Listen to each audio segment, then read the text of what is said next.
कहाँ लगी है ये नौकरी? बताती क्यों नहीं? बताया तो था, है कोई पुराना पहचान वाला जिसने मुझे जॉब दी। वैसे भी तुम तो बच्चे की फीस भर नहीं रहे, फिर मैं कहाँ जा रही हूँ कमाने? क्या कर रही हूँ तुम्हें इससे क्या फर्क पड़ता है?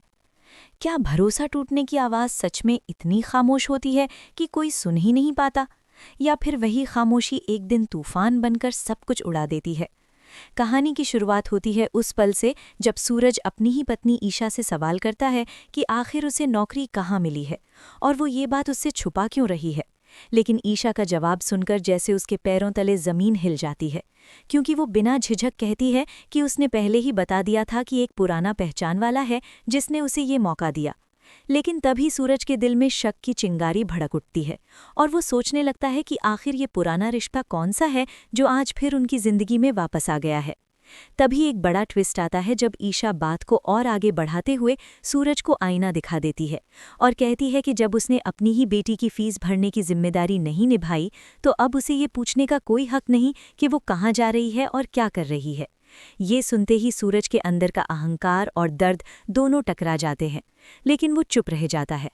अब जो होता है वो किसी ने सोचा भी नहीं था, क्योंकि ईशा का ये सख्त रवैया साफ दिखाता है कि अब वो किसी पर निर्भर नहीं रहना चाहती और अपने दम पर खड़ी होना चाहती है। लेकिन इसी दौरान सूरज के मन में एक अजीब सा डर बसने लगता है कि कहीं ये नौकरी सिर्फ नौकरी न होकर किसी बड़े राज की शुरुआत तो नहीं। और अचानक कहानी पूरी तरह से बदल जाती है, क्योंकि अब ये सिर्फ पैसों या जिम्मेदारियों की बात नहीं रह जाती, बल्कि ये भरोसे, रिश्ते और अतीत के उन अधूरे पन्नों की कहानी बन जाती है जो कभी पूरी तरह बंद ही नहीं हुए थे। वहीं दूसरी तरफ ईशा अपने फैसले पर मजबूती से टिकी रहती है, क्योंकि उसके लिए सबसे ज़रूरी उसकी बेटी का भविष्य है और वो किसी भी कीमत पर उसे सुरक्षित रखना चाहती है। लेकिन सूरज का शक हर गुजरते पल के साथ और गहरा होता जाता है और उसे लगने लगता है कि कहीं ईशा उससे कुछ बहुत बड़ा छुपा रही है। तभी एक और हैरान कर देने वाला मोड़ आता है जब सूरज को एक ऐसा इशारा मिलता है जिससे उसे यकीन होने लगता है कि ईशा जिस इंसान के साथ काम कर रही है वो कोई आम शख्स नहीं, बल्कि वही है जिसने पहले भी उनकी जिंदगी में हलचल मचाई थी। ये सोचकर सूरज का दिल घबरा उठता है। लेकिन क्या सच में ईशा किसी खतरे में है, या फिर ये सब सूरज का सिर्फ वहम है?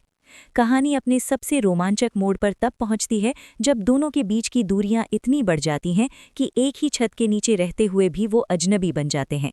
और तब एक ऐसा सच सामने आने वाला होता है जो सब कुछ बदल देगा, क्योंकि जिस पुरानी पहचान पर ये नई शुरुआत टिकी है उसका असली चेहरा अभी सामने आना बाकी है।